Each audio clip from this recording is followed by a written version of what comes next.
My wife's a jewelry artist and wanted a jeweler's bench to fit in her studio on an existing 24 by 48 workbench.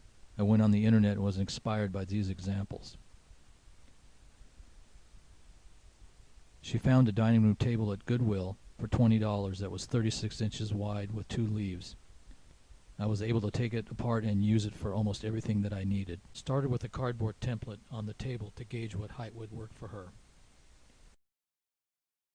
Luckily, 6 1/4 inches was perfect. So I used 2 by 6s for the sides and 1 by 6s for the back and drawer sides. The first thing was to cut the depth to 20 inches and then cut a partial circle. It's 12 inches in diameter and 5 inches deep, so the circle jig has to be offset by 1 inch.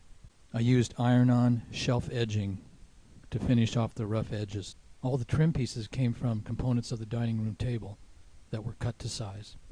I cut some notches in the back for cubbies my wife had requested, and it also gave an opening to drive screws into the workbench top when you're attaching it. Next are the arm rests.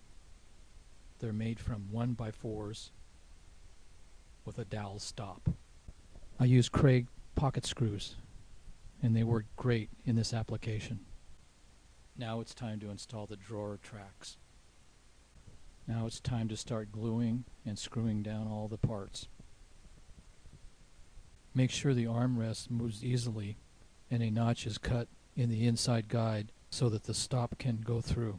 The mandrel holder is built with a 2 by 3 backing and is drilled on the drill press if you can, so that the hole is straight. After you drill a 7/8 and 1 inch hole, install with screws and glue it. Install drawers. I added a shelf at the bottom for stability. There are 17 screws attaching it to the workbench. Again, the pocket screws work great. Here it is with the bench pin installed. Now you can see where the wire basket cubbies go. Install them last so that you can have room to drive screws into the bench. You can see the use of the matching trim from the table parts. Arm rests extended. Here's the drawers pulled out. So now it's time to install it. Clean off the table and get everything ready.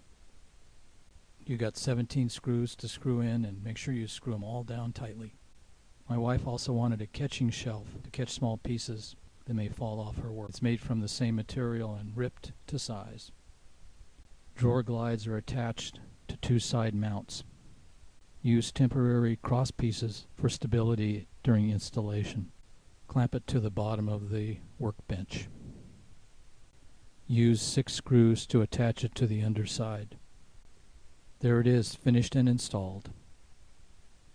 We attached the flex shaft pole and screwed it into an area that has a 2 by 3 underneath for stronger grip. Also added a piece to keep the flex shaft out of the way when not in use. Here's the catcher tray. And here's the mandrel in place and ready for use. And the arm rests. Here's the cubbies with metal baskets to hold tools and a magnetic wall strip.